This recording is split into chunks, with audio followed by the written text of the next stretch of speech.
अब से ना हम अपना एक ड्राइव के अंदर मेन फोल्डर बना लेते हैं और उसी में काम करेंगे फिर सारा। तो हमारी क्लास है भाई वेब एंड मोबाइल MWF 911। अच्छा, इसके अंदर हम बना लेते हैं एक HTML का फोल्डर। फोल्डर ही बना रहा हूँ अभी तो क्या। इसके अंदर हम बना लेंगे आज की डेट का फोल्डर।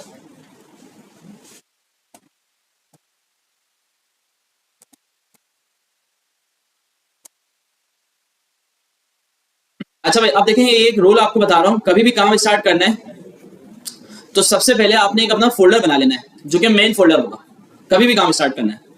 ठीक है, जैसे कि मैंने अब ये फोल्डर बना लिया आज की डेट के नाम का। ठीक है भाई, तो ये सबसे पहला स्टेप है आपका काम स्टार्ट करने से पहले।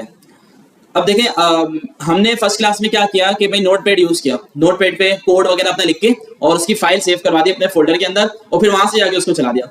अब हम यूज कर रहे हैं कोड एडिटर सॉफ्टवेयर, जिससे हमारी काफी हेल्प होगी। ठीक है भाई, तो अब हम क्या करेंगे, सबसे पहला स्टेप है सॉफ्टवेयर को यूज करने का कि आप फोल्डर बनाएंगे और आप अपने उस फोल्डर को उस सॉफ्टवेयर के अंदर खोलेंगे। तो इसके 3-4 तरीके हैं जो कि मैं आपको बता देता हूँ।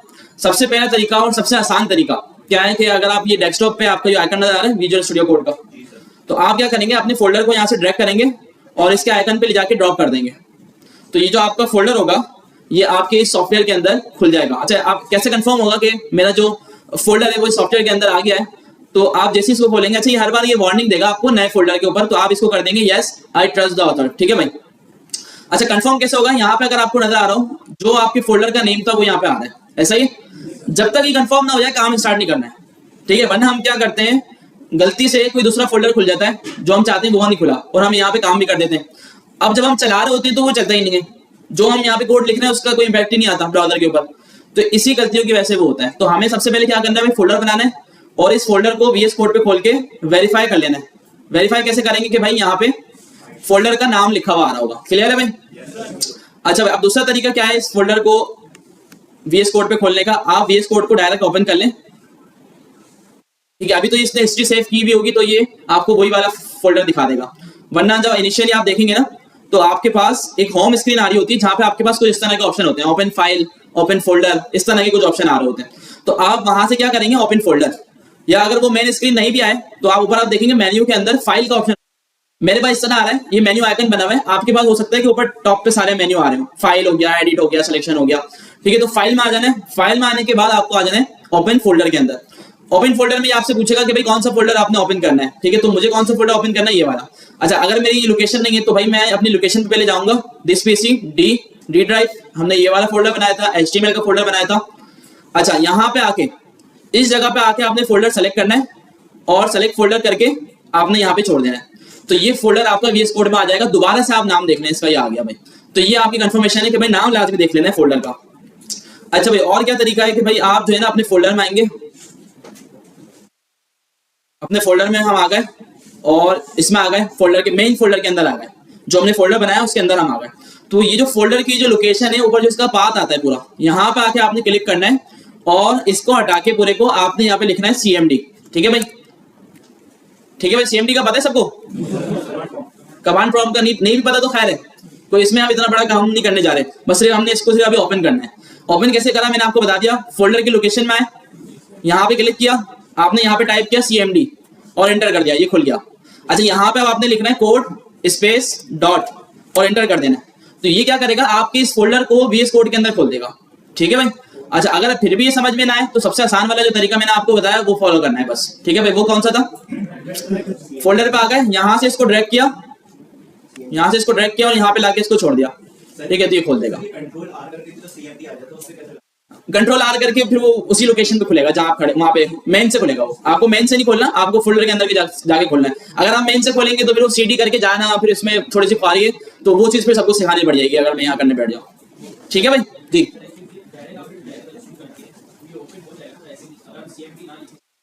हाँ, तो कोई मसला नहीं, ऐसे ही आप ड्रैग एंड ड्रॉप करें, फोल्डर ओपन करने। मैंने बस तरीके आपको बताएं। एक होता है ना, एक बंदा बोलता नहीं यार मैं तो भाई चीता बंदा हूँ, ताकि लोगों को पता चले CMD से खोल रहा है भाई चीता होगा, तो उसके लिए बता दिया मैंने। सही है भाई? ये हैकर है भाई, बंदा CMD खोल रहा है डायरेक्ट, तो इस तरह मैं इस वजह से मैंने आपको बता दिया। अब आपके ऊपर है, आप कोई भी खोले। ठीक है भाई? अच्छा वैसे ही खोलना है आपको जी। जैसे सिंपल फोल्डर है तो बाहर का फोल्डर के अंदर का असेंबली है, हम फोल्डर के बाहर से ये ओपन भी करते हैं तो वहां से हाँ वहां से भी खुलता है बिल्कुल। उसका क्या प्रॉब्लम है? उसका प्रॉब्लम ये होता है कि हमने उसको ना डिफॉल्ट सेटिंग्स तो इसकी छेड़ दी होती हैं, या हमारे सिस्टम पे उसका वो वाला फीचर जो है वो कंपेटेबल नहीं होता है, तो ये वजह होती है। ठीक है, तो ये 4 तरीके होते हैं टोटल, तो सबसे अच्छा तरीका ये ड्रैग एंड ड्रॉप वाला ही है। ठीक है, या ज्यादातर लोग जो है ना वैसे सीएमडी वाला करते हैं, जो फिर जिनको एक्सपीरियंस हो जाता है आगे जाके वो सीएमडी वाले करते हैं। सीएमडी वाला क्या है कि आप फोल्डर के अंदर आएंगे, कहाँ खड़ा हुआ मैं फोल्डर के अंदर, बाहर नहीं खड़ा हुआ, फोल्डर के अंदर। यहाँ पे आके आपने क्लिक किया, सीएमडी लिखा और यहाँ पे आपने टाइप किया कोड स्पेस डॉट और एंटर कर दिया, तो ये आपको खोल के दे देगा। ठीक है भाई, अब हम शुरू करते हैं भाई इसको थोड़ा सा देखना कि भाई ये सॉफ्टवेयर जो है वो काम कैसे करेगा। तो आप यहाँ पे देखिए आपको काफी सारी चीजें नजर आ रही हैं, आपको कुछ भी नहीं छेड़ना किसी को भी, ना इतना कंफ्यूज होना है या दिमाग में आया कि भाई ये किस लिए है ये किस लिए, कुछ भी नहीं करना अभी, सारा हम सीख लेंगे लेकिन आहिस्ता आहिस्ता। तो आपका काम यहाँ से होगा, देखिए जो आपके फोल्डर का नेम आपको नजर आ रहा है, इसी के बराबर में आपके पास एक ऑप्शन है फाइल बनाने का, और उसके बराबर में आपके पास ऑप्शन है न्यू फोल्डर बनाने का। ये 2 ऑप्शन से आपने अभी खेलना है फिलहाल। ठीक है भाई, फाइल बनानी है या फोल्डर बनाना है। अच्छा, इसमें आसानी ये रहती है कि जब मैं इस पे क्लिक करता हूँ ये हमें डायरेक्ट अलाउ कर देता है कि आप कोई भी फाइल बना लो। अगर आपको टेक्स्ट की फाइल बनानी है आप टेक्स्ट की बना लो, अगर आपको एचटीएमएल की फाइल बनानी है आप एचटीएमएल की बना लो, अगर सीएसएस की बनानी है सीएसएस की बना लो। तो ये इसका सबसे पहला फायदा है सॉफ्टवेयर का। तो यहाँ पे मैं एक फाइल बना रहा हूँ जिसका नाम है index.html। ठीक है, तो ये मेरी फाइल बन गई। अच्छा, अब भले मैं इस फोल्डर को इस सॉफ्टवेयर को बंद भी कर दूं तो मेरा जो फोल्डर था उसके अंदर ये फाइल बन गई होगी और सेव होगी। ठीक है भाई। अच्छा, अब दोबारा ओपन करना है तो भाई दोबारा से मैं यहाँ पे cmd कोड स्पेस डॉट, तो अब वो जो मैंने फाइल बनाई थी वो बनी हुई होगी, वो सेव है यहाँ पे अभी तक। ठीक है भाई। अच्छा, दूसरा इसका फायदा क्या है भाई, दूसरा फायदा मैं इसका आपको बता दूं कि हमें जो बार बार एचटीएमएल का स्ट्रक्चर बनाना पड़ता है, जैसे हमने अभी 5 पेज बनाया तो 5 पेज पे हमने एचटीएमएल का स्ट्रक्चर पहले बनाया, एचटीएमएल लिखा फिर उसके अंदर हेड बनाया बॉडी बनाया, ऐसा ही। अच्छा, इसमें अब क्या है, एक शॉर्टकट है, आप यहाँ पे टाइप करेंगे फाइल के अंदर एक्सक्लेमेशन मार्क, सॉरी @ हो गया। ठीक है भाई, पता है ना ये कैसे होता है। अच्छा, अब ये आपको इंटेलिजेंस दे रहा है ये वाली ना एक्सक्लेमेशन मार्क वाली, तो या तो आप इंटर कर दें या आप इंटर प्रेस कर दें या आप टैब प्रेस कर दें। ठीक है, तो मैं इंटर प्रेस कर रहा हूँ, मैंने इंटर प्रेस करा तो देखिए इसने सारा जो स्ट्रक्चर है वो खुद बना दिया। अच्छा, इसमें कुछ एक्स्ट्रा चीजें भी ऐड कर रहा है जो कि अभी आपको नहीं बताई थी, तो कुछ चीजें मैं आपको बता देता हूँ और कुछ हम आगे समझेंगे। तो इसमें जो सबसे पहली चीज आपको नजर आ रही है एक टैग है, ये ना सेल्फ क्लोज है ना ये क्लोज हो रहा है, ये HTML का एक टैग होता है। इसका मतलब ये होता है कि भाई ब्राउजर को ये बताते हैं हम कि हम अभी सब HTML के सबसे लेटेस्ट वर्जन पे काम कर रहे हैं। इसका मतलब ये होता है, मतलब ब्राउजर इसको समझ जाए कि भाई हम HTML के कौन से वर्जन पे काम कर रहे हैं, लेटेस्ट पे। तो इसमें HTML 4 जब था, 3 था, जब उससे पहले वाले वर्जन थे, तो हर वर्जन को चलाने का अलग अलग तरीका हुआ करता था जो कि हम इस टैग की हेल्प से गूगल को बताते थे या ब्राउजर को बताते थे। ठीक है भाई, क्लियर ये चीज। तो डॉक टाइप HTML अब चलता है, अब पुराने वालों की हमें जरूरत नहीं है क्योंकि हम जाहिर सी बात है लेटेस्ट पर ही काम करेंगे। तो ये डॉक टाइप HTML का मतलब क्या है, HTML के लेटेस्ट वर्जन पे काम कर रहे हैं हम। ठीक है भाई, तो हो सकता है ये टेस्ट में भी आ जाए, तो आपको याद रखना है कि इसका मतलब ये है। अच्छा, उसके बाद देखें HTML का टैग बना हुआ है, ये क्या चीज है मुझे बताएं, इसको बोलते क्या है, एट्रीब्यूट। ये किस लिए होता है, लैंग्वेज के लिए होता है। ये टैग को इन्फॉर्मेशन देता है। ठीक है भाई, जो भी हमारा टैग है उसको इन्फॉर्मेशन देता है, जिस तरह इसने लैंग्वेज दे दी इस टैग को, लैंग्वेज इंग्लिश। ठीक है भाई, ये दे दिया, तो इस तरह ये एट्रीब्यूट काफी सारे हो सकते हैं। अच्छा, इसमें जो आपको ये नजर आ रहा है ना मेटा के टैग, ठीक है भाई, तो ये हम इंशाल्लाह आगे पढ़ेंगे। थोड़ा सा इसका मैं बता देता हूँ, ये इसलिए होते हैं कि भाई जैसे मैंने दिखाई थी आपको डिस्क्रिप्शन डालनी है आपको पेज की, कि जब फेसबुक गूगल पे लिखते हैं हम तो वहां पे ऊपर टाइटल आ रहा होता है और नीचे डिस्क्रिप्शन आ रही होती है। तो अगर आपने डिस्क्रिप्शन ऐड करनी है, आपने कीवर्ड्स ऐड करना है, ठीक है भाई, आपने एसईओ से रिलेटेड कोई काम करना है, तो सारा मेटा के टैग में आता है, जितने भी टैग है। ठीक है भाई, टाइटल आपको पता है टाइटल किसने होता है भाई, जो कि टॉप पे भी नजर आता है, और जब हमारी वेबसाइट लाइव हो जाएगी, जब कोई गूगल करेगा तो गूगल के फ्रंट पेज पे भी टाइटल हमारा नजर आएगा उस पेज का। ठीक है भाई, और बॉडी के अंदर जो हम पूरी अपनी जितनी भी HTML है वो हम यहाँ पे लिखते हैं। सर एक और चीज जी, जो टाइटल है सही है, ऊपर जो ना शो हो जाता है, लेकिन अब जब हम जो ना वेबसाइट पे जाएंगे कोई और चीज क्लिक करेंगे तो उसका अलग टाइटल होगा। हाँ बिल्कुल, पेज का होता है टाइटल हमेशा, कोई और चीज नहीं, पेज अलग पेज होगा तो अलग टाइटल होगा। हो सकता है कि कुछ ऐसी वेबसाइट बनी हुई हो जिन्होंने अपने हर पेज का टाइटल सेम रखा हो, ये भी होता है। वो जो वेबसाइट बना रहे हैं ना, जो रिक्वायरमेंट है वेबसाइट की, वो उस पर डिपेंड करता है कि भाई आप वेबसाइट में आपके अगर 10 पेज हैं, आप 10 का टाइटल सेम रख दें या 10 का टाइटल आप अलग अलग रख दें। वरना इसका स्टैंडर्ड क्या होता है कि भाई फेसबुक जैसा है ना, फेसबुक का लॉगिन साइन आपका पेज है तो उसमें लिखा हुआ आ रहा होगा फेसबुक और एक पाइप का साइन जो होता है ना वो आ रहा होगा, और उसके बाद लॉगिन साइन अप आ रहा होगा। फिर इसी तरह अगर प्रोफाइल है तो प्रोफाइल पे फेसबुक आपका यूजर नेम देता है लिख के। तो इस तरह ये डिपेंड करता है आपके ऊपर, आप टाइटल में क्या शो करवाना चाह रहे हैं, तो इसका कोई ऐसा मसला नहीं होता। मेटा टैग जो है ना, इसका अलग से पूरा चैप्टर है जो आगे आएगा, वो इंशाल्लाह जब देखेंगे हम। अच्छा भाई बुक खोल लेते हैं अब हम। इस बुक को बोल के हम अपने फोल्डर में ले जाते हैं ताकि वहीं से ही खोल लिया करें इसको बार बार ना।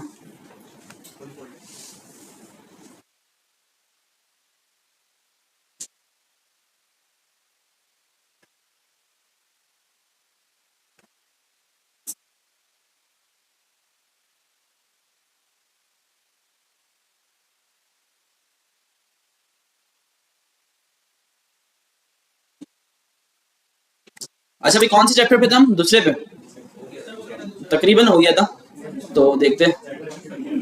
अच्छा भाई मुझे ये बताएं सिमेंटिक मार्कअप क्या था इसमें?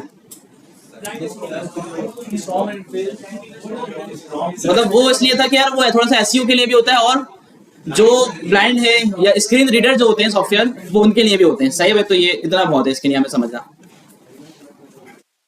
तकरीबन इसमें चीजें हमने देख लेनी। वीडियो है यूट्यूब पे।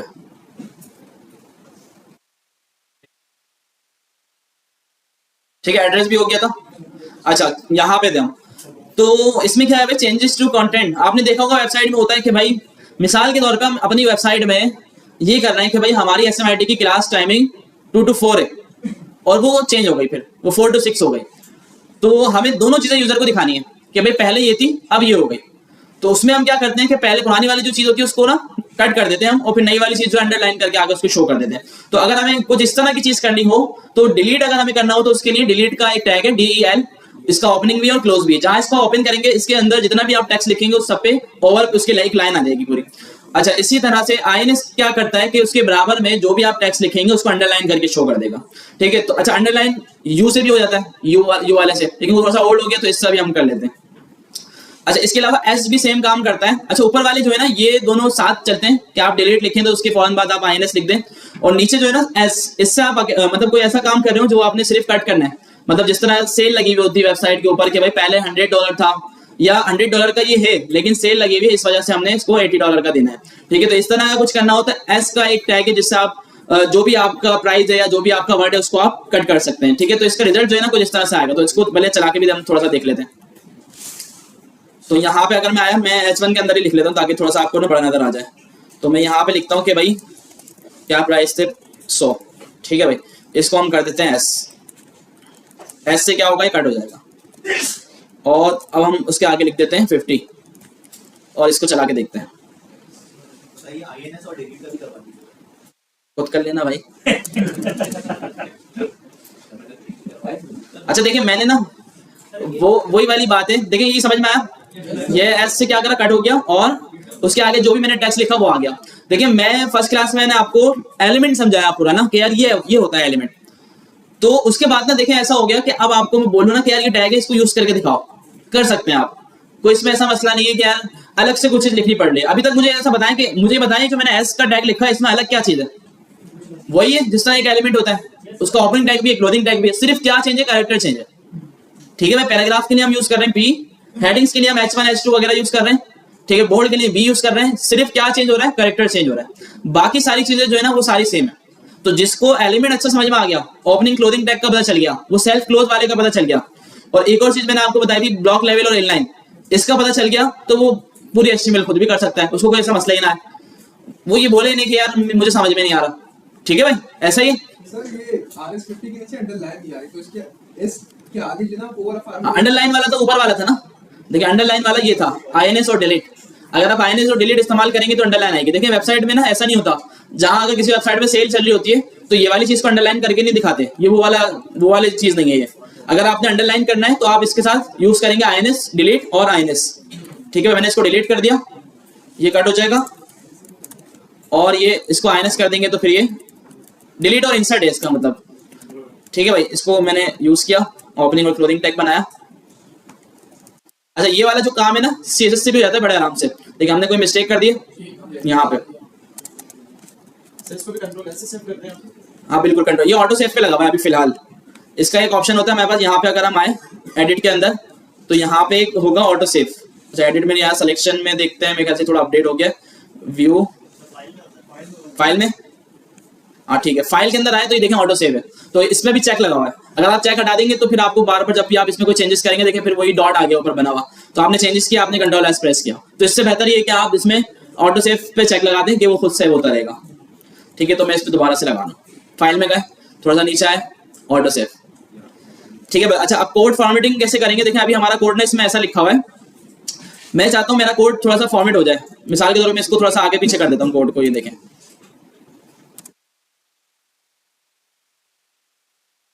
ठीक है भाई, ये देखिए कोड कितना खराब सा हो गया है। अच्छा अब आप इस पे डबल क्लिक करेंगे तो यहाँ पे एक ऑप्शन आता है फॉर्मेट डॉक्यूमेंट, और इसकी शॉर्टकट की भी है। शॉर्टकट की क्या है? Shift plus alt plus F, ये शॉर्टकट की है। वरना आप डबल क्लिक करके आप क्लिक करेंगे फॉर्मेट डॉक्यूमेंट पे तो ये आपको जो है ना फॉर्मेटिंग करके दे देगा। अब देखिए मैं ये जो था यहाँ पे था ये इस तरफ, तो जैसे मैंने फॉर्मेट डॉक्यूमेंट करा इसने सेट कर दिया। ठीक है, स्पेसिंग ऐड कर दिया, हमारे कोड को थोड़ा सा अच्छा कर दिया। तो इसकी भी हमें आदत डालनी, जब हम थोड़ा सा कोड लिख लें फॉर्मेट डॉक्यूमेंट कर दें, थोड़ा सा और कोड लिख दें फॉर्मेट डॉक्यूमेंट कर दें। हो सकता है कि हमने स्पेस नहीं दी हो, सही फॉर्मेट डॉक्यूमेंट करें तो हमारा कोड जो है वो और अच्छा हो जाए। तो ये बार बार हमें कर देना है। सारों को सेलेक्ट करके एक साथ नहीं सेलेक्ट नहीं करना, बस कहीं पर भी आप खड़े में राइट क्लिक फॉर्मेट डॉक्यूमेंट या ऑल्टर शिफ्ट एफ, दोनों में से कोई एक काम करना है। हमारे पास तो ऑप्शन नहीं आएंगे। आएंगे क्यों नहीं आएंगे भाई? डबल क्लिक करो, क्या यूज करो? नोटपैड, विजुअल स्टूडियो में, तो फिर तो आने चाहिए यार। सर आपके वर्जन का मेरे वर्जन का तो वर्जन का कोई मसला नहीं है, फॉर्मेट डॉक्यूमेंट हर वर्जन में आता है। या आप शॉर्टकट की प्रेस करें shift plus alt plus F, इससे आ जाएगा। हाँ सॉरी, मेरे पास में लैपटॉप ऐसा है ना, डबल प्रेस करना पड़ रहा है। राइट क्लिक कर लो भाई, हो सकता है वो डबल क्लिक ही कर रहा हूँ। डिलीट और आप कर सकते हो, लेकिन डिलीट और मतलब देखिए यूज करने में कुछ नहीं जा रहा। आप आपके पास HTML के एलिमेंट्स मौजूद हैं, आप जहां चाहें जो मर्जी चाहें यूज कर लें। हाँ कोई मसला नहीं है, कोई मसला नहीं है, काम एक ही करेंगे। ठीक है भाई, न्यू लाइन पे जाना है आपने, तो लाइन ब्रेक के लिए तो BR यूज होता है भाई। अच्छा एज देख लिया हमने, इंसर्ट और डिलीट देख लिया, और ये चैप्टर में सिर्फ थोड़ा सा ही रह गया था, लास्ट क्लास में ही कर देते। अच्छा अभी हमने देखें 2 चैप्टर पढ़े, तो काफी लोग मुझसे बोल रहे थे कि फास्ट जा रहे हैं। कौन बोल रहा है बताएं दोबारा से, बताओ ना, बोलिए क्यों फास्ट जा रहे हैं, किस हिसाब से फास्ट जा रहे हैं? सर अभी बोल नहीं रहे, मैं तो बोल रहा हूं। अच्छा तो हाँ जी, देखिए इसमें थोड़ा सा मसला होगा क्योंकि जो लैपटॉप नहीं लेके आया फिर वो क्या मुंह देखता रहेगा। बराबर वाले का देखिएगा। ये भी है, कौन कौन लैपटॉप लेके आया हाथ उठाएं। अच्छा वैसे माशाल्लाह ज्यादातर लोग लेके आए, हाँ, ये अच्छा है। तो अगर सब ले आएंगे तो फिर हम ये कर सकते हैं कि हमने 1 घंटा क्लास रखी और 1 घंटा कोडिंग सेशन रख लिया, अगर सारे लैपटॉप लेके आएंगे तो। ठीक है, तो इससे क्या होगा फिर, अच्छा फिर जो नहीं भी लाएगा तो फिर वो बराबर वाले को मैनेज कर लेगा, ऐसा हम कर लेंगे। लेकिन इस तरह अगर चलेंगे ना कि थोड़ा समय पढ़ाया फिर मैं आपको टाइम दूँ, थोड़ा पढ़ाया फिर ये थोड़ा सा मुश्किल रहेगा। ठीक है, तो हम पहले पूरा पढ़ते हैं और उसके बाद फिर कोडिंग पे आते हैं। ठीक है, अभी भले आप कुछ ना लिखें, अभी आप सिर्फ भले आप पेन कॉपी उठाएं नोट कर लें या आप दिमाग में नोट कर लें, अभी भले करके नहीं देखें। जब भी देखें वही वाला मसला होगा, आप इतनी देर करने में लगा रहे होंगे ना, जो यहाँ पे इंपॉर्टेंट पॉइंट बताया वो आप छोड़ देंगे, वो आप मिस कर देंगे। तो टाइम में एक साथ ही दे दूंगा आपको कि पहले हम थोड़ा पढ़ लें, उसके बाद फिर आप कोडिंग के ऊपर आ जाइएगा। ठीक है भाई, चैप्टर नंबर 3 स्टार्ट कर रहे हैं जो कि लिस्ट है कि भाई HTML के अंदर लिस्ट वगैरह कोई हमें बनानी हो तो वो हम कैसे बना सकते हैं। अच्छा इसमें हमारे पास 3 तरह की लिस्ट होंगी, 3 टाइप की, एक है नंबर्ड लिस्ट और एक है बुलेट लिस्ट और एक है डेफिनेशन लिस्ट। अच्छा तीनों में से इस्तेमाल ज्यादा होने वाली कौन सी है भाई? नंबर्ड वाली और बुलेट वाली। अच्छा दोनों में से देखा जाए तो बुलेट सबसे ज्यादा इस्तेमाल होती है। ठीक है, डेफिनेशन जो है ये ना होने के बराबर है इसका यूज, डेफिनेशन वाली लिस्ट का। ठीक है, तो तीनों हम देखेंगे कि किस तरह से होती हैं। अच्छा भाई लिस्ट तो वैसे आप समझ गए होंगे कि लिस्ट में देखिए काफी कुछ हो सकता है। मिसाल के तौर पे कि अगर आप कोई ऐसी वेबसाइट बना रहे हैं जहां पे आप किसी 10-12 फ्रूट्स की लिस्ट दिखानी है आपको, तो उसके लिए आप क्या करेंगे, एक लिस्ट बनाएंगे पूरी। मिसाल जिस तरह वर्ड के अंदर होता है, हर जगह पे आज तो आ गया है कि भाई आपको अगर लिस्ट बनाना है तो आप लिस्ट सेलेक्ट करो और वहां पे लिस्ट बनाना शुरू कर दो, बुलेट पॉइंट है वो ऐड होता रहता है इसके अंदर। तो यही सेम चीज जो है ना हम HTML में बना सकते हैं। अच्छा अब हम हमारे पास टैग के अंदर एक नई चीज समझेंगे हम कि कुछ चीजें ऐसी होती हैं HTML में कि जिनको बनाने के लिए एक पेरेंट टैग का होना जरूरी होता है, उनका एक पेरेंट टैग होता है। मतलब देखें OL, यहाँ पे एक OL का टैग नजर आ रहा है, इसका मतलब होता है ऑर्डर लिस्ट। तो यहाँ पे अगर आप कोड के ऊपर देखें तो इसमें आपको क्या लिखा हुआ आ रहा है, ऑर्डर लिस्ट का जो टैग है OL का ओपन हो रहा है और लास्ट में क्लोज हो रहा है और इसके अंदर LI के टैग्स आ रहे हैं। ठीक है भाई, OL के बीच में कुछ और टैग नहीं आ सकता है, LI का ही आएगा। LI का मतलब होता है लिस्ट आइटम। ठीक है भाई, तो इसका एक पेरेंट टैग है और इसका चाइल्ड टैग है LI। ठीक है, तो ये इस तरह के भी काफी सारे अभी हमारे पास आगे जाके एलिमेंट्स आएंगे कि भाई जिनका पेरेंट होना जरूरी है। अच्छा, अगर हम OL लगाना भूल गए तो भी लिस्ट चल जाएगी। अगर हम सिर्फ LI लिख देना तो भी लिस्ट बनेगी, लेकिन डिफॉल्ट पे OL का मतलब है ऑर्डर लिस्ट। तो इस तरह नीचे अगर हम देखें तो आपके पास है UL का मतलब है अनऑर्डर लिस्ट।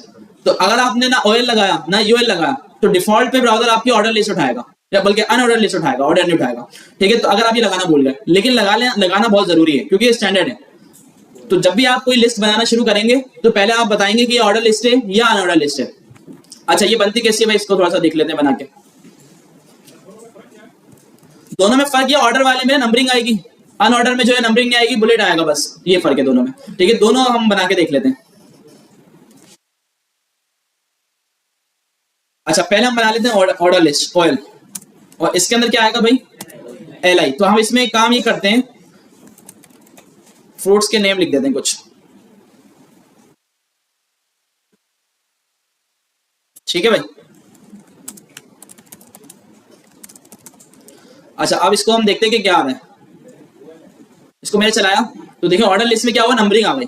अब मैं जितने भी लिस्ट आइटम इस लिस्ट के अंदर ऐड करता जाऊंगा तो उसकी नंबरिंग जो है ना वो चलती जाएगी। 1 2 3 4 5 तरह जितनी भी आप लिस्ट आइटम ऐड करेंगे वो नंबरिंग उसकी चलती जाएगी। ये है आपकी ऑर्डर लिस्ट। अच्छा, अनऑर्डर लिस्ट में क्या फर्क है, तो ओ की जगह हम कर देंगे UL अनऑर्डर लिस्ट। इसमें क्या होगा, नंबर नहीं आएंगे बल्कि बुलेट आ जाएगा इस तरह से। तो आप जितनी, अच्छा ये कहां पे इस्तेमाल होगा और वो कहां पे इस्तेमाल होगा आपके हिसाब से, वो जगह पे इस्तेमाल होगा कि कुछ ऐसी लिस्ट होती है जो फिक्स्ड होती है।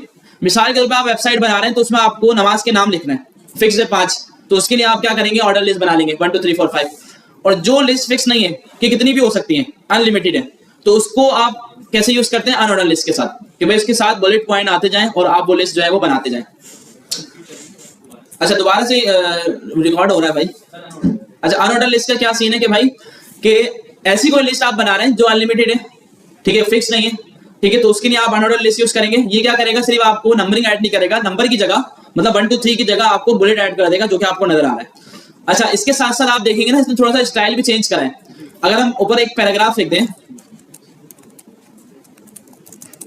देखिए मैंने एक पैराग्राफ लिखा, तो पैराग्राफ देखें लेफ्ट से शुरू हो रहा है और लिस्ट जो है ना वो अलग ही थोड़ा सा स्पेस लेके राइट साइड से शुरू हो रही है। तो लिस्ट वैसे ऐसी ही होती है। अगर आप कहीं पर भी देखें, क्लासरूम में भी देखें, मैंने जब असाइनमेंट डाला है ना जो, उसमें मैंने लिस्ट बनाई थी। कोई भी आप देखेंगे, फेसबुक पे भी शायद है या नहीं पता नहीं, वरना तकरीबन हर जगह, वर्ड में आप देख लें तो लिस्ट तकरीबन हर जगह होती है। तो ये देखें, ये कोई मैंने देखा HTML से नहीं बनाई, ये सिंपल टेक्स्ट है। यहाँ पे ऑप्शन था लिस्ट बनाने का तो मैंने बना लिया। तो अगर आप इसको देखें ना, यहाँ पे एक तरीका होता है इंस्पेक्ट करने का। तो अगर आप देखें तो यहाँ पे देखिए क्या है इसका कोड, जो मैंने अभी आपको बताया वही कोड यहाँ पे चल रहा है।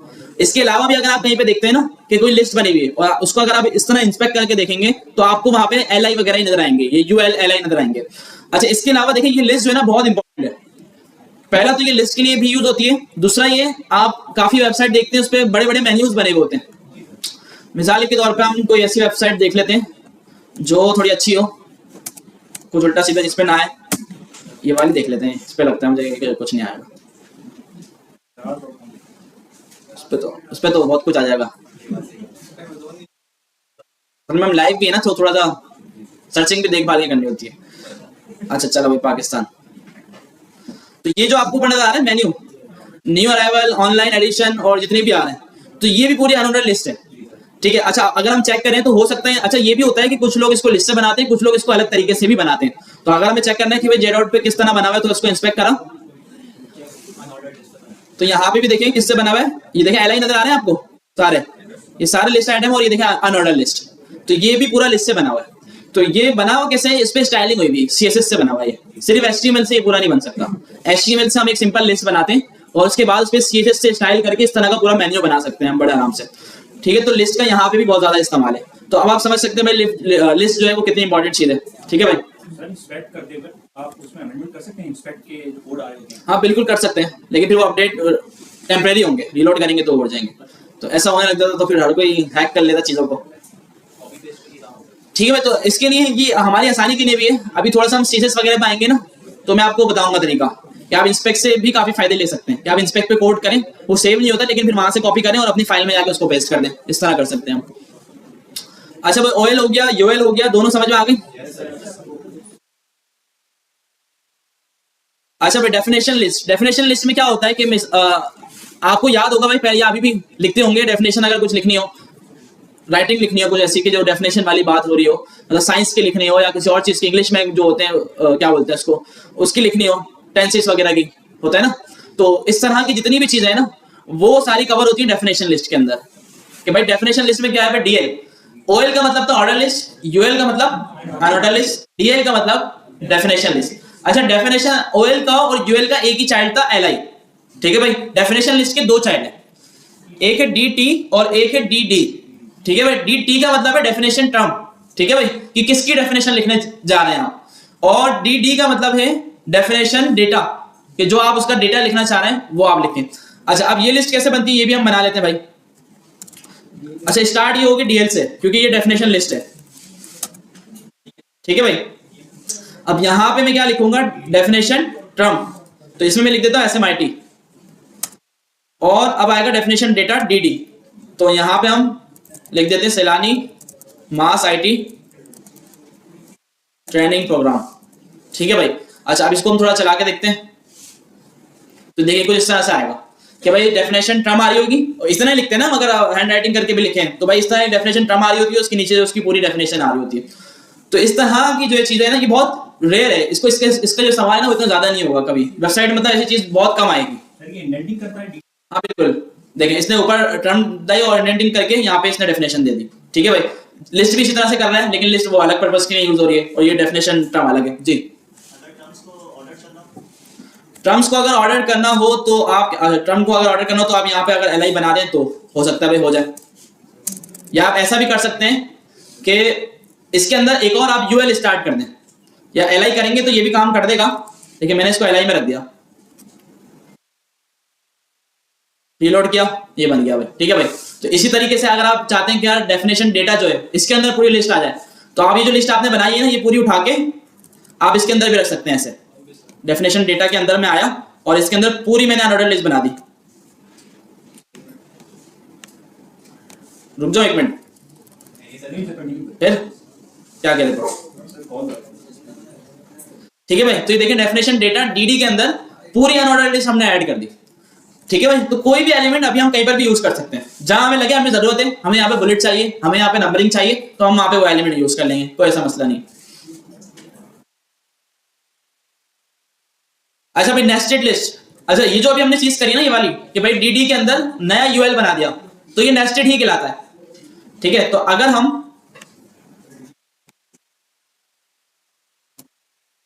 अच्छा ये जो मैंने करा है ना इसको कमेंट बोलते हैं, कि अगर आपको अपने कोड को हाइड करना हो, उसको ब्राउजर पे शो नहीं करना हो, लेकिन सेव भी रखना है, डिलीट नहीं करना, तो आप क्या कर सकते हैं, अपने कोड को सेलेक्ट करके कंट्रोल क्वेश्चन मार्क इसका एक शॉर्टकट की है जिससे आप कमेंट कर देते हैं। अगर आपने दोबारा अनकमेंट करना हो तो दोबारा सेलेक्ट करके कंट्रोल क्वेश्चन मार्क दोबारा अनकमेंट हो जाएगा, ठीक है भाई। तो अगर करना हो तो कर लेना। अच्छा, अब हम एक काम करते हैं, हमें नेस्टेड लिस्ट बनानी है मैंगो की, क्योंकि हमारे पास मैंगो में काफी सारी टाइप्स हैं जो कि हर किसी को नहीं याद होती, ठीक है। तो हम कुछ टाइप्स लिखते हैं। तो अब हम देखें नेस्टेड लिस्ट बना कैसे रहे, ये याद रखना है। हम क्या करते हैं, वरना देखिए यहां से शुरू कर देते हैं, यहां से बनाना शुरू कर देते हैं यूएल, जो कि गलत है। कभी भी आपको नेस्टेड लिस्ट बनानी हो, आप क्या करेंगे, उस एलआई के अंदर से शुरू करेंगे। देखिए ये पूरा एलआई है मैंगो का, और इसके अंदर से मैं यहां से शुरू करूंगा बनाना। तो मैंने लिखा भाई यूएल, और कौन कौन सी टाइप है भाई मैंगो की, देखिए कितने अच्छे अच्छे नाम है, बुरे बुरे नाम है, इससे अच्छा दो ही बहुत है, ठीक है भाई। तो हमने इसको रीलोड करा तो ये देखिए अच्छा देखिए इसने चेंजिंग क्या की, वो जो ये बुलेट ऐड कर था वो आ रहा था, अगर आपने बाहर वाला देखा हो तो वो फील्ड था, सर्कल था, पूरा फील्ड था ब्लैक कलर से, और ये वाला आपने देखा हो तो ये आउटलाइन टाइप था, ठीक है भाई, नेस्टेड वाला। अच्छा, अगर आप एक और नेस्टेड बनाते हैं तो हो सकता है ये इसको स्क्वायर बना दे, या फिर दोबारा से ये इसको सर्कल बना दे, ठीक है। तो इस तरह ये बस थोड़ा सा डिफरेंस शो करता है, मतलब देखने वाले को बिल्कुल क्लियर पता चल रहा है ये एक नेस्टेड लिस्ट है। मतलब ये जो लंगड़ा और जो सिंदूरी आ रहा है ये किसकी टाइप से, मैंगो की, देखने वाले को पता चल रहा है। तो इस चीज को हम बोलते हैं नेस्टेड लिस्ट। अच्छा, नेस्टेड लिस्ट यूएल की भी होती है, ओएल की भी होती है, किसी की भी आप नेस्टेड लिस्ट बना सकते हैं, जितना नेस्टेड जाना हो जा सकते हैं। अच्छा, ये जो यहाँ पे काम हो रहा है ना, देखिए ये मैं इस पे माउस लेके जा रहा हूँ, ये जो खुल रही है तो ये भी नेस्टेड बनी हुई है, ये देखिए ये भी सारी नेस्टेड होती हैं। फिर इसको सीएसएस में स्टाइल करके इस तरह का पूरा बनाते हैं। सीएसएस हो जाता है, सब अल्फाबेट भी आ जाते हैं, और जो रोमन जो होता है वो भी आ जाता है, और बाकी इसके अलावा आपको स्क्वायर देना हो स्क्वायर भी आ जाएगा। इसके अलावा अगर आप चाहते हैं मेरी अपनी कोई इमेज आ जाए छोटी सी, वो भी आ जाएगी, वो सारा काम होगा लेकिन सीएसएस से।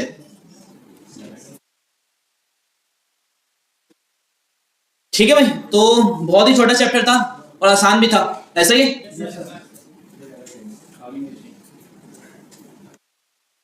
इसमें हमने देख लिया कि भाई 3 टाइप की HTML की लिस्ट है हमारे पास, कौन कौन सी? ऑर्डर, अनऑर्डर और डेफिनेशन। ज्यादा यूज होने वाली कौन सी है? ऑर्डर और अनऑर्डर, सही है भाई। और सबसे ज्यादा यूज होने वाली कौन सी है? अनऑर्डर। अनऑर्डर बहुत यूज होती है जगह जगह पे, ठीक है भाई। अच्छा, इसके अलावा हमने इसमें ऑर्डर लिस्ट यूज की जो कि नंबर की नहीं थी, अनऑर्डर लिस्ट यूज की जो जिससे बुलेट्स आ रहे थे, डेफिनेशन लिस्ट यूज की और नेस्टेड लिस्ट यूज की। नेस्टेड भी आता है, नेस्टेड भी यूज होती है ना। नेस्टेड तो देखें सेम चीज है ना, ऑर्डर या अनऑर्डर।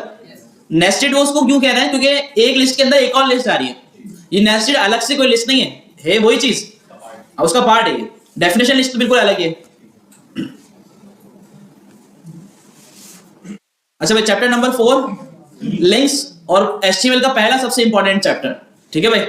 अभी तक जो हमने पढ़े थे वो तो आसान थे। लिंक देखिए, लिंक भी आसान है, लेकिन इसमें एक चीज आएगी डायरेक्टरी स्ट्रक्चर, वो थोड़ा सा मुश्किल होता है समझने में, लेकिन जिसके समझ में आ जाए तो फिर वो उसके लिए बहुत आसानी हो जाती है आगे तक। और ये ऐसी चीज है, ये आपको ना आगे तक काम आती है। ये HTML की चीज है, तो HTML से शुरुआत इसकी, HTML में इसको हम समझ लेते हैं, लेकिन आगे तक इसका काम आता है हमें, क्योंकि हम काम ही पूरा इसके ऊपर कर रहे होते हैं कि भाई कौन सी फाइल से कौन सी फाइल को उठा के लाना है, इमेज कौन सी फाइल में पड़ी हुई उसको वहां से यूज करना है, कौन सी फोल्डर के अंदर फॉन्ट पड़े हुए वहां से उसको उठा के लाना है। तो ये सारा काम है डायरेक्टरी स्ट्रक्चर का, जो कि इस फोल्डर में आएगा।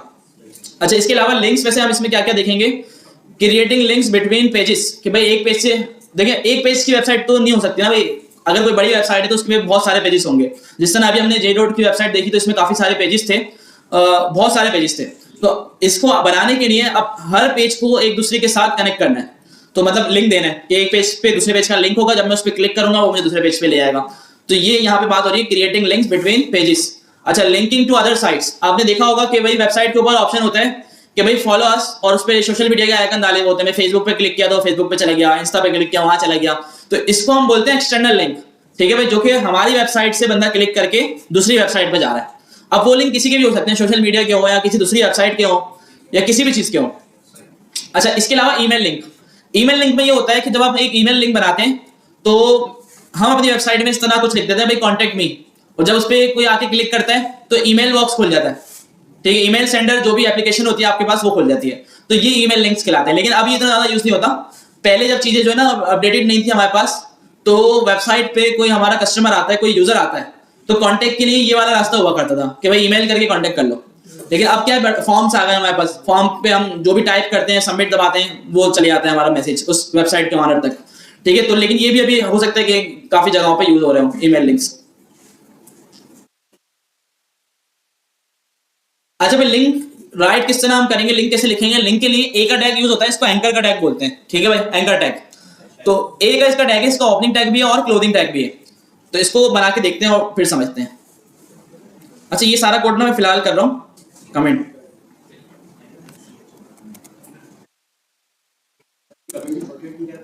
Control question mark. अच्छा देखिए, मैंने एक ए का टैग बनाया और मैंने इसमें लिखा गूगल। अच्छा, ए का टैग जब तक काम नहीं करेगा जब तक आप इसको एट्रीब्यूट पास ना कर दें, कौन सा? href का, क्योंकि href का एट्रीब्यूट ही बताता है कि ये एक लिंक है और इसको कहां जाना है, ठीक है भाई। अभी देखिए, मैंने href का एट्रीब्यूट इसको नहीं दिया, तो अगर हम इसको ऐसे ही चला दूं तो देखते हैं क्या होता है। मैं यहां आया, मैंने रीलोड किया, तो देखिए ऐसा लग रहा है ये एक पैराग्राफ है, ठीक है, कुछ भी नहीं है, एक पैराग्राफ है।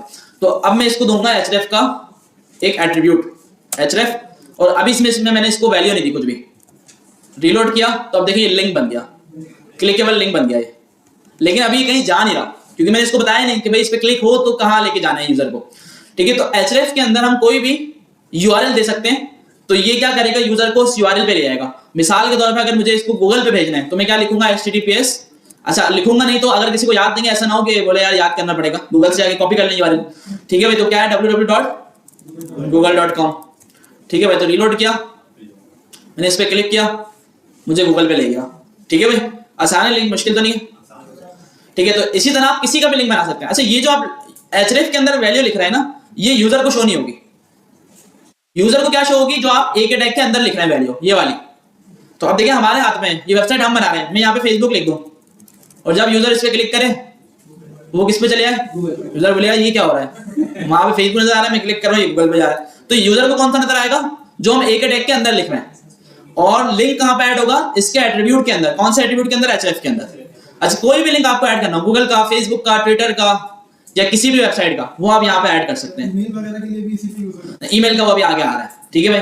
इसमें आप किसी भी वेबसाइट का लिंक यूज कर सकते हैं, तो ये इसको उस पर रिडायरेक्ट कर देगा। जी देखिए, ये तो URL का पार्ट है ना।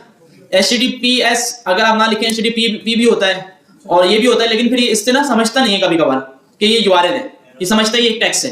तो अब देखें, हो सकता है कि ना लेके जाए। देखिए मैं इस पर क्लिक किया, नहीं लेके जा रहा। अब वो उसको पहचान नहीं पा रहा, वो समझ रहा है ये एक URL नहीं है, ये एक टेक्स्ट है। तो कोई भी एक URL होता है ना, वो HTTP या HTTPS से ही शुरू होता है, कंप्लीट URL। और ये जो हम बोलते हैं google.com पे चले जाओ, ये तो सिर्फ डोमेन है, ये URL नहीं है। URL पूरा क्या होता है भाई? HTTP से शुरू होता है और फिर उसके आगे डोमेन नेम होता है, तो कंप्लीट URL बनता है। तो यहाँ पे हमें जो देना है href के अंदर, वो कंप्लीट URL देना है। YouTube खोलना है? अच्छा, न्यू टैब पे खोलना है। हाँ, उसका मैं बता रहा हूँ, अभी आगे भी आएगा, ये अभी मैं बता देता हूँ। इसके लिए देखें, एक और एट्रीब्यूट इसको हमें पास करना होगा, जिसका नाम है टारगेट। एट्रीब्यूट का नाम है टारगेट और इसको वैल्यू देनी है _blank। तो ये क्या करता है कि हमारे लिंक को न्यू टैब के ऊपर खोलता है। और देखिए, कभी भी आप एक्सटर्नल लिंक खोले ना, ये एक गुड प्रैक्टिस है कि कभी भी आप अपनी वेबसाइट से कोई एक्सटर्नल लिंक खुलवाएं तो उसको न्यू टैब में खुलवाएं। क्यों? अगर आपने अपनी वेबसाइट में खुलवा दिया तो वो यूजर आपकी वेबसाइट से गया, अब वो हो सकता है आए नहीं वापसी। तो अगर आप न्यू टैब में खुलवाएंगे तो आपकी वेबसाइट भी अभी उसके पास खुली हुई है और दूसरी वेबसाइट पे को भी वो देख रहा है, तो इसमें ये फायदा होता है। तो कभी भी एक्सटर्नल लिंक खुलवाएं, न्यू टैब पे खुलवाएं। अच्छा, इसको चला के भी देख लेते हैं भाई। मैंने इस पे क्लिक किया, देखिए न्यू टैब पे गया, मेरी वेबसाइट भी खुली हुई है और इसने यहाँ मुझे गूगल भी खोल दिया। अच्छा, टारगेट का एट्रीब्यूट था और इसकी वैल्यू क्या आती है? _blank। ये क्या करेगा? जो भी हम लिंक बनाएंगे href के अंदर, जो भी URL हम देंगे, उस URL को सेम पेज पे नहीं बल्कि न्यू टैब के ऊपर खोलेगा ये जाके। इस एट्रीब्यूट का ये काम।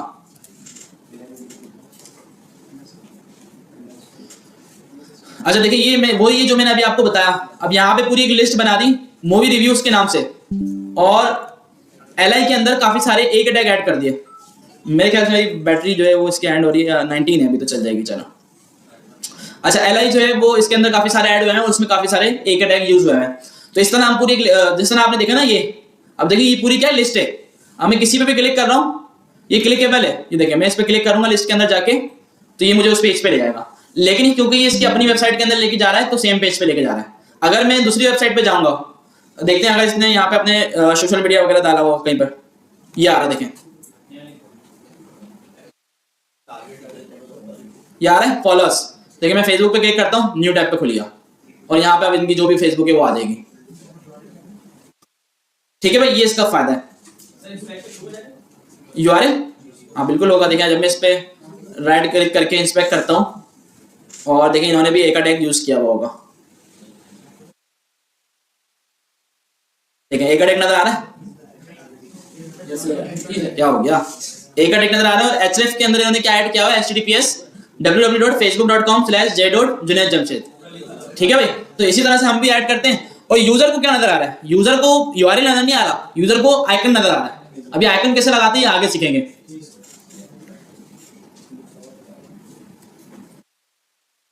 अच्छा, इसको हम बोलते हैं एब्सोल्यूट URL। ठीक है भाई, क्या बोलते हैं? Absolute URL। ये याद रखना है, हो सकता है टेस्ट में आ जाए कि भाई अपनी वेबसाइट से किसी दूसरी वेबसाइट पे जा रहे हैं, तो इसको हम बोलते हैं एब्सोल्यूट URL। ये एक्सटर्नल URL भी बोल सकते हैं, एब्सोल्यूट URL भी बोल सकते हैं।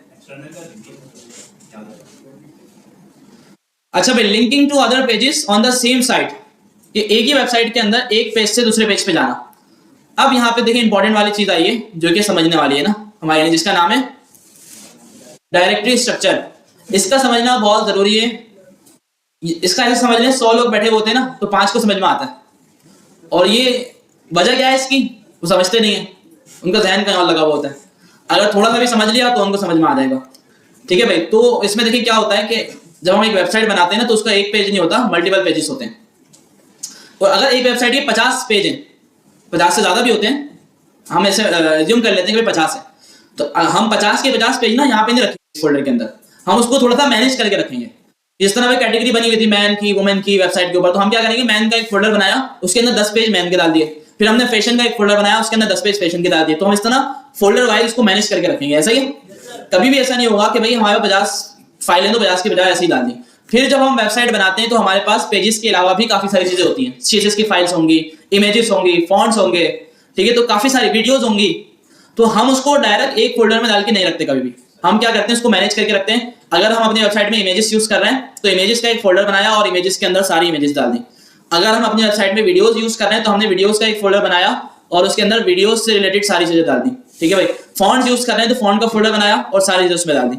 अब ये जो फोल्डर बन गए ना, तो अब हम अगर एक फाइल के अंदर खड़े हुए हैं और एक इमेज पड़ी हुई है किसी फोल्डर के अंदर और वहां से इमेज को उठा के लाना है और HTML में शो करवाना है, तो अब इस काम को करने के लिए हम फॉलो करते हैं डायरेक्टरी स्ट्रक्चर। क्या फॉलो करते हैं? Directory structure. देखिए ये वाली गलती कभी भी नहीं करनी है, मैं गलती पहले से बता रहा हूं। देखिए अभी पढ़ा नहीं है, पहले से बता रहा हूं ताकि याद रहे। कि मिसाल के तौर पर अगर हम कोई इमेज यूज करेंगे तो लोग क्या करते हैं भाई, यहाँ पे आया अगर कोई इमेज तो इमेज को यहीं से राइट क्लिक किया और कॉपी कर लिया, कॉपी एज पाथ, इसका पाथ कॉपी हो गया और यहाँ पे HTML में आके पेस्ट कर दिया। तो ये काम कभी भी नहीं करना है। हमेशा लिंक्स हो गए, इमेजेस हो गई, आगे जाके जो भी डायरेक्टरी स्ट्रक्चर वाला काम आए ना तो हम डायरेक्टरी स्ट्रक्चर को फॉलो करते हुए ही करेंगे, ठीक है भाई। अच्छा अब इसको देख लेते हैं कि ये होगा कैसे। मैं यहाँ पे एक फाइल बना रहा हूँ home.html। एक फाइल हम बना देते हैं about.html। दोनों पे हम HTML का स्ट्रक्चर बना देते हैं और एक एक हेडिंग यूज कर लेते हैं। ये हो गया हमारा होम पेज और ये हो जाएगा हमारा अबाउट पेज। इस पे भी स्ट्रक्चर बना लेते हैं, हेडिंग, अबाउट पेज। अच्छा देखिए अब ये तीनों फाइलें सेव कहां पे हैं? हमारे फोल्डर के अंदर जो कि हमने बनाया था, ऐसा ही। देखिए मैं अपने फोल्डर में आया, इसके अंदर देखेंगे ये फोल्डर है हमारा और ये तीनों फाइल्स यहाँ पे हमारी आ गई, ठीक है। तो अब हम देखिए जब वेबसाइट खुलती है ना तो सबसे पहला जो पेज आता है उसको हम होम पेज बोलते हैं या मेन पेज बोलते हैं, ठीक है भाई। तो ये रूल अभी से फॉलो करें, जो आपका मेन पेज होगा ना उसका नाम रखेंगे इंडेक्स, ठीक है भाई। क्योंकि अभी देखिए हम यहाँ पे बैठे हुए हैं, हमें पता है कि भाई हमारा मेन पेज कौन सा है, क्योंकि मैंने बनाई है ना वेबसाइट, मुझे पता है मेरा मेन पेज हो सकता है मैंने home.html को मेन बनाया हुआ और मुझे पता है जब भी कोई मुझे आके बोलेगा मैं अपनी वेबसाइट दिखाओ तो मैं शुरू करूंगा उसको home.html से कि मैंने home.html खोला और उसको वेबसाइट दिखा दी अपनी। अच्छा अब आपने अपनी वेबसाइट कंप्लीट की, उसमें 10-12 पेजेस बने हुए, किसी को दे दी, बोला ये लो चेक करके बताओ। अब उसको कैसे पता चलेगा कि होम पेज कौन सा है? या तो आपको बताना पड़ेगा कि भाई ये होम पेज है। तो इसलिए एक स्टैंडर्ड फॉलो होता है दुनिया भर में कि भाई जो भी हमारा मेन पेज होता है उसका नाम हम क्या रख देते हैं? इंडेक्स। तो देखने वाला जो बंदा है वो पहला कौन सा पेज खोलेगा?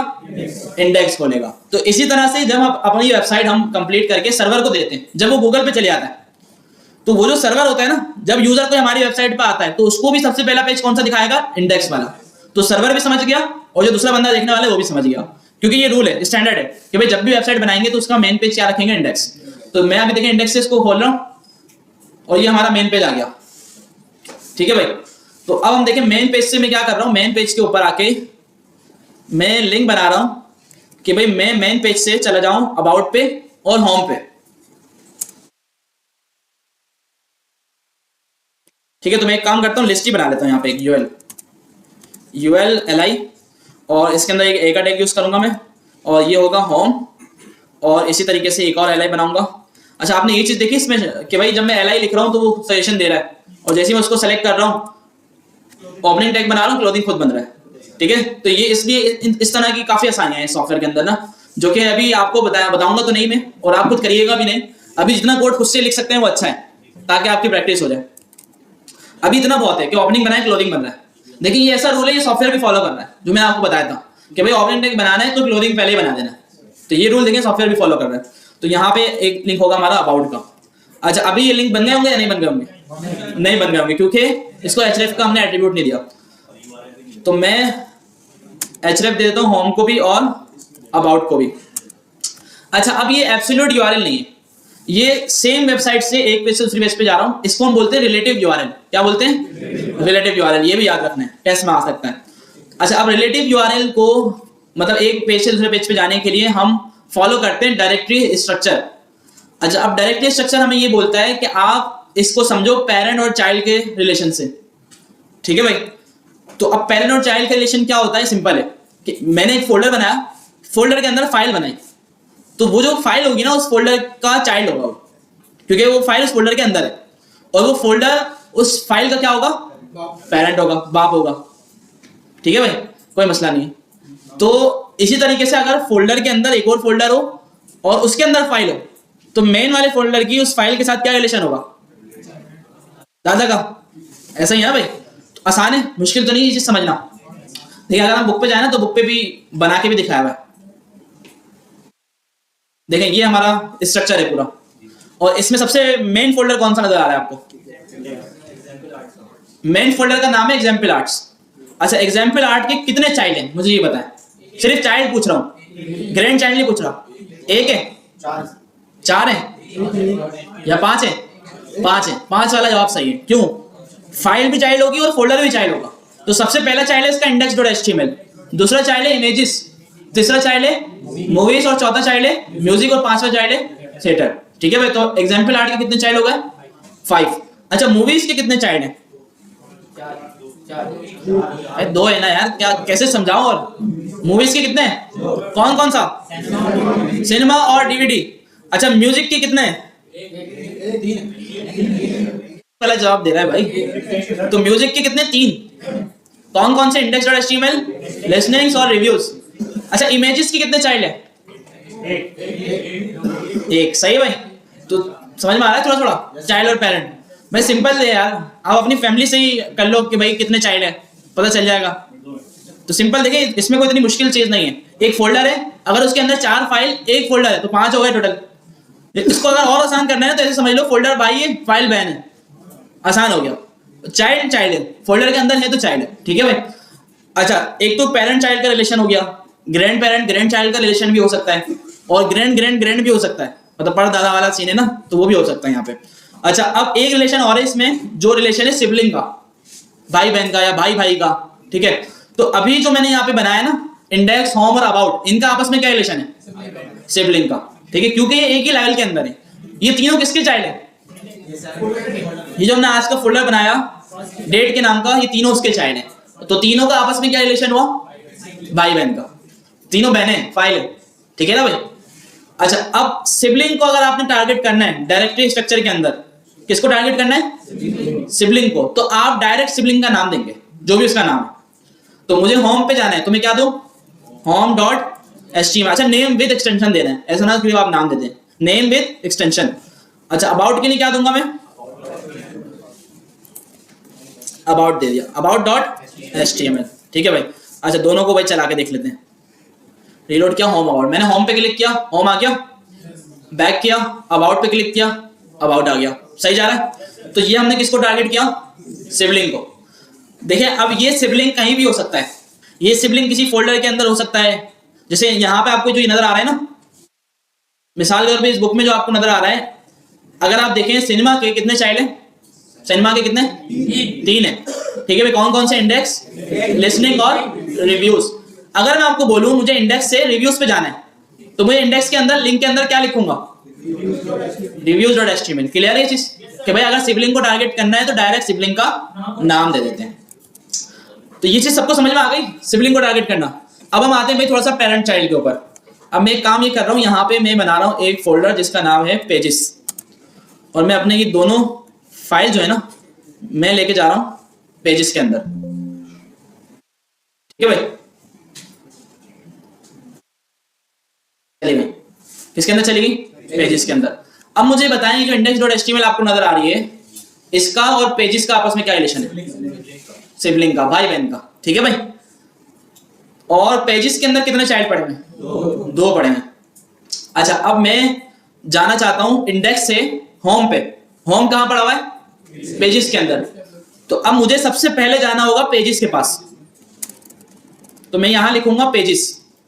ठीक है भाई। अच्छा, अब मैं पेजेस के पास आ गया। अब मुझे पेजेस के अंदर जाना है और उसके चाइल्ड तक जाना है मुझे, तो मैं लगाऊंगा /। ठीक है भाई। देखिए, सॉफ्टवेयर इतनी आसानी करते हैं हमें कि खुद बता देता है। और काफी लोग ऐसे होते हैं कि जो अगर ये ना बताए, बोला भाई मुझे तो समझ में नहीं आ रहा।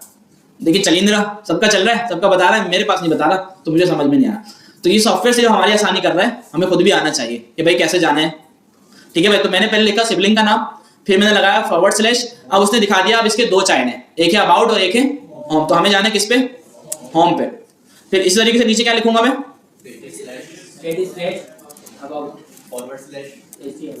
Pages about dot HTML. ठीक है भाई, अब मैं यहाँ पे आता हूँ, इसको बैक करते हैं। इंडेक्स डॉट एचटीएमएल पे अभी मैं खड़ा हूँ, मुझे जाना है होम पे। कितनी रह गई बैटरी हमारी? लगा देते ना, बल्कि चार्जर पड़ा होता है।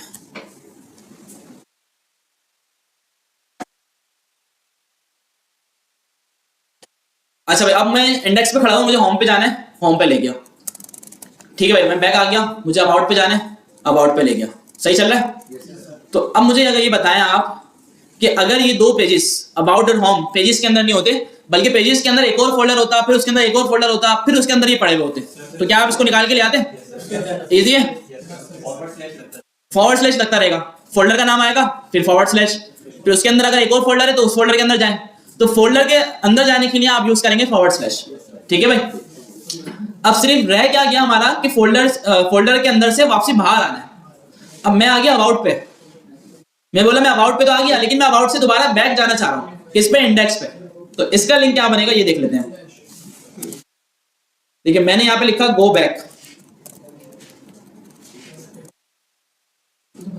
अच्छा, अब मुझे बताएं अबाउट डॉट एचटीएमएल का और इंडेक्स डॉट एचटीएमएल का आपस में क्या रिलेशन है? भाई बहन का नहीं है ना। Index dot HTML about dot HTML की पुप्पो है, ऐसा ही है ना, क्योंकि पेजेस और इंडेक्स का क्या रिलेशन है बहन भाई? अबाउट किसका चाइल्ड है? पेजेस का। तो अबाउट डॉट एचटीएमएल की इंडेक्स डॉट एचटीएमएल कौन है? पुप्पो है। समझ में आ गया? अच्छा, अब मुझे इंडेक्स पे जाना है, तो मैं पहले पेजेस से बाहर आऊंगा, पहले पेजेस से बाहर आऊंगा और फिर मैं इंडेक्स पे जाऊंगा। तो फोल्डर से बाहर निकलने के लिए हम यूज करते हैं डबल डॉट, डॉट और डॉट, और फिर हम लगाते हैं फॉरवर्ड स्लैश।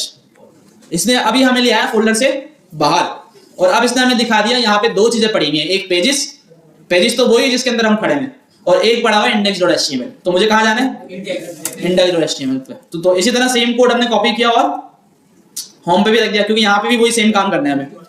अच्छा, आप इसको थोड़ा चला के देखते हैं। पहले रिलोड किया, मैं होम पे आया, गो बैक का लिंक आ रहा, मैंने गो बैक करा, वापसी आ गया। अबाउट पे गया, गो बैक करा, वापसी आ गया।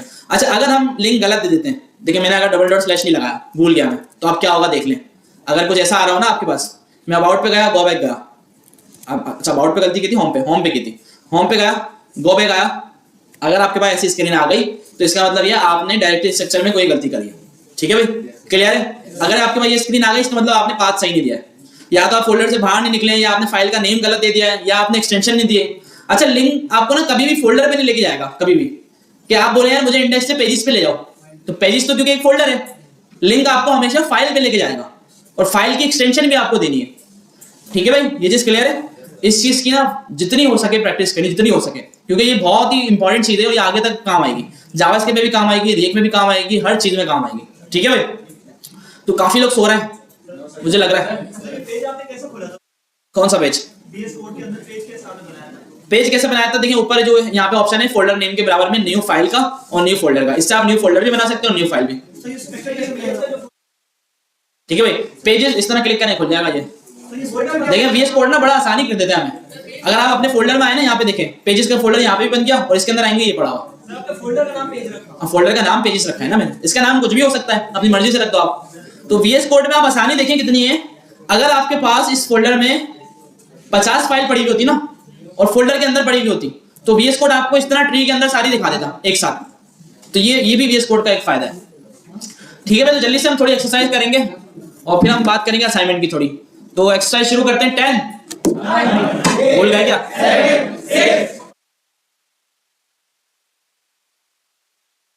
यार सब भूल गए थे मुझे लग रहा है। दूसरी वाली बाद में, पहले पहली वाली तो सही से कर लो। 10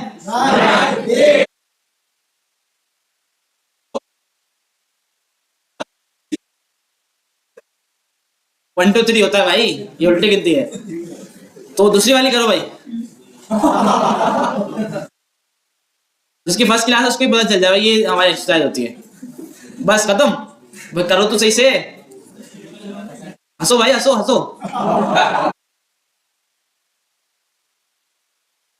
अब थोड़ा एक्टिव हो, देखो अंगड़ाई आ रही है उनको, नींद भाग गई और आँख खुल गई। चलो अच्छा, तो देखिए ये जो चीज हमने पढ़ी ना, ये सबसे इंपॉर्टेंट। देखिए लिस्ट तो आसान है, कोई इतनी मुश्किल नहीं। जो लिस्ट वाला चैप्टर हमने पढ़ा, और इस चैप्टर में अभी चीजें रहती हैं काफी सारी जो कि हम देखेंगे, लेकिन ये जो पढ़ा ना डायरेक्टरी स्ट्रक्चर, ये बहुत इंपॉर्टेंट है। इसको आपने ऐसा समझ लें कि पानी भरना है गिलास में, घोलना है और पी जाना है। ये ऐसी चीज़ है, बहुत काम आएगी, बहुत आप इसमें फंसेंगे। तो अगर इसकी अभी प्रैक्टिस कर लेंगे ना फौरन, तो आपको जल्दी समझ में आ जाएगी। ठीक है, तो अच्छा इसी तरह से भाई देखिए, जब हम यहाँ से बाहर आ रहे हैं फाइल से डबल डॉट स्लैश लगा रहे हैं, इसी तरह अगर हम 5 फोल्डर के अंदर हो और 5 फोल्डर से बाहर आना हो तो हम 5 डॉट नहीं लगाएंगे। हम क्या करेंगे, डबल डॉट स्लैश से एक से बाहर आ गए, फिर दोबारा डबल डॉट स्लैश से एक और से बाहर आ गए, फिर दोबारा डबल डॉट स्लैश से एक और से बाहर आ गए, इस तरह से आएंगे। डबल डॉट स्लैश का मतलब ये एक फोल्डर से बाहर। एक मिनट सुनने दो, नहीं स्पेस कुछ भी नहीं आएगा जी। हाँ, इसके बाद ही देखिए, जैसे मैंने इंडेक्स लिखा हुआ है ना, ये सारा हटा के इसके बाद देखिए आपको पीछे लेके जाता रहेगा। ये कहाँ ले गया हमें, वो जो हमने फोल्डर बनाया था ना HTML का, उसके अंदर ले गया। दोबारा डबल डॉट, ये हमारा HTML आ गया, दोबारा डबल डॉट स्लैश लगाऊं, ये और पीछे पीछे लेके जाता रहेगा हमें, और जहाँ सब खत्म हो जाएगा ये देखिए हमारे कंप्यूटर के अंदर ले गया हमारे ये। तो इसमें क्या क्या पड़ा हुआ है, तो डबल डॉट स्लैश आपको एक फोल्डर बैक लेके जाता रहता है। जिस तरह CMD आपने पढ़ा हो ना, कमांड लाइन अगर आपने यूज किया हो तो फोल्डर के अंदर जाने के लिए हम लगाते हैं CD फोल्डर का नाम, और बैक आने के लिए क्या लगाते हैं, CD डॉट डॉट लगाते हैं ना। तो ये वही वाली चीज है, यहाँ पे डॉट डॉट स्लैश का मतलब ये एक फोल्डर से बाहर आना जी। सर एक फोल्डर से बाहर आ गए, अब इसी में दूसरे फोल्डर में जा रहे हैं। हाँ, तो फिर वो आपके पास आ जाएगी लिस्ट फोल्डर की, उस फोल्डर का नाम लिख दो, आ गया। देखो एक फोल्डर से बाहर आ गए, मैं एक फोल्डर से बाहर आ गया, अब दूसरे फोल्डर में जाना है तो आप इसको सेलेक्ट कर लो, पेजेस लिख दो यहाँ पे, आप इसमें चले जाओगे। ठीक है, अच्छा अब आपको करना क्या है भाई, आपको एक असाइनमेंट बनाना है अच्छा सा, जिसमें आपको खोलना है एक अपना रेस्टोरेंट। ठीक है भाई, तो जिसमें आप बेचेंगे कम से कम 20 से 25 डिशेस, और उन डिशेस की भी कैटेगरीज होंगी। मिसाल के तौर पे कढ़ाई, तो कढ़ाई में क्या क्या आ जाएगा, चिकन कढ़ाई, मटन कढ़ाई। ठीक है भाई, जो जो उसमें कैटेगरी आ जाएगी। अच्छा ये सारी आप बनाएंगे नेस्टेड लिस्ट। ठीक है भाई, नेस्टेड लिस्ट बनाएंगे, तकरीबन 20 तो लाजमी रखें, 20 सबकी लाजमी होंगी, 20 से कम नहीं होनी चाहिए असाइनमेंट के अंदर, 20 लाजमी होंगी, 20 से ज्यादा जितनी बनाना चाहें। तो इसमें आपकी कैटेगरीज भी होंगी, बिरयानी की भी कैटेगरीज होंगी, और ये सारे आप लिस्ट को यूज करते हुए बनाएंगे। ठीक है भाई, और लिस्ट के साथ साथ ये सारे लिंक्स भी होंगे। अगर मैं चिकन बिरयानी पे क्लिक करूं तो मैं चले जाऊं चिकन बिरयानी वाले पेज पे, और वहां पे लिखा हुआ हो कि चिकन बिरयानी क्या है, अच्छा सा करके ना गूगल से उठा के कि भाई ये है पाकिस्तानी फूड है, और इस तरह से भाई। तो इस तरह करते हैं, भले चले 10 बनाए लेकिन प्रॉपर बनाए। ठीक है, लिस्ट यूज करें, लिस्ट की नेस्टेड लिस्ट यूज करें। जैसे बिरयानी आ गई ना, नेस्टेड लिस्ट में उसकी कैटेगरी आएंगी, और हो सकता है उसके बाद भी नेस्टेड आ जाए कि मसाले वाली है बगैर मसाले वाली, ठीक है, आलू वाली बगैर आलू वाली। तो इस तरह से नेस्टेड लिस्ट यूज करके, और वो जो लिस्ट बनेगी वो सारे लिंक्स। अच्छा ऊपर एक बड़ी सी हेडिंग भी डाल दिएगा, अल्लाह वाला बिरयानी। ठीक है, या कोई भी अच्छा सा, नहीं हम बिरयानी नहीं खोल रहे, हम तो अच्छा रेस्टोरेंट खोल रहे हैं ना, तो अपने नाम से एक रेस्टोरेंट बना दिएगा अच्छा सा। तो उसके अंदर हाँ ये सारी चीजें आ जाएंगी, और ऐसा ना हो कि जितनी भी पेजेस आप बनाएं वो सारे एक ही फोल्डर में डाल दें। जैसे आपने बिरयानी का बनाया है ना, तो बिरयानी का अलग फोल्डर बनेगा, और बिरयानी के अंदर जो एक और सब कैटेगरी है तो उसका भी अलग फोल्डर बनेगा। टाइप बना दे बिरयानी की टाइप, तो इस तरह कढ़ाई अगर आप बना रहे हैं तो उसका अलग फोल्डर बनेगा। तो सबके अलग अलग फोल्डर होने चाहिए, और मेन फोल्डर होगा आपका एक, मेन फोल्डर आपका एक होगा। देखिए ये रूल भी आप याद रखें, वो तो फाइल है ना भाई, ये रूल आप याद रखें। कभी भी वेबसाइट बनाएंगे, वेबसाइट से रिलेटेड जितना भी कुछ होगा, pages, CSS, HTML, images, videos, font, वो सारा एक फोल्डर के अंदर होगा। इस फोल्डर से बाहर इस वेबसाइट का कुछ भी नहीं होगा, ये रूल याद रखिएगा। ऐसा ना हो कि आप इस फोल्डर के अंदर इमेज यूज कर रहे हैं, वो इमेज पड़ी हुई डाउनलोड में, और लेकिन आप यूज कर रहे हैं, ऐसा कभी भी नहीं हो सकता। तो जो भी आप वेबसाइट में चीजें यूज करेंगे वो सारी कहाँ पे पड़ी हुई होंगी, आपके इस मेन फोल्डर के अंदर। अच्छा, मेन फोल्डर के अंदर एक फाइल होगी जिसका नाम होगा index.html, ये आपकी मेन फाइल है। यहाँ पे आ रहे होंगे फोल्डर में आपकी सारी कैटेगरीज आ रही होंगी भाई, बिरयानी, कढ़ाई, बर्गर, जो भी आपको रखना है सारी आप कैटेगरीज रख देंगे फोल्डर वाइज, और उन फोल्डर के अंदर उनकी कैटेगरी के पेजेस बने हुए होंगे। ठीक है भाई, चिकन कढ़ाई .html, और उस पर अब छुट्टी होने वाली है थोड़ी देर में, उस पर हेडिंग डाल के एक हेडिंग आएगी, और थोड़ा सा उसके बारे में पैराग्राफ गूगल करके नीचे। तो जब भी मैं, अच्छा, और हर पेज पे बैक टू होम का ऑप्शन होना चाहिए, हर पेज पे। कि जब आप चले गए ना चिकन बिरयानी पे, तो उस पर नीचे ऑप्शन हो बैक टू होम, तो जब आपने वो प्रेस किया तो दोबारा से आप होम पे आओ और सारा मेन्यू आपको दोबारा से नजर आने लग गया। तो हर पेज पे ये वाला भी होना चाहिए। तो इसकी देखिए प्रैक्टिस करें, कोशिश करके 20 डाल दें, वरना 10 मिनिमम डालें कैटेगरी। तो इससे आपकी ना डायरेक्टरी स्ट्रक्चर की जो प्रैक्टिस है वो बहुत अच्छी हो जाएगी।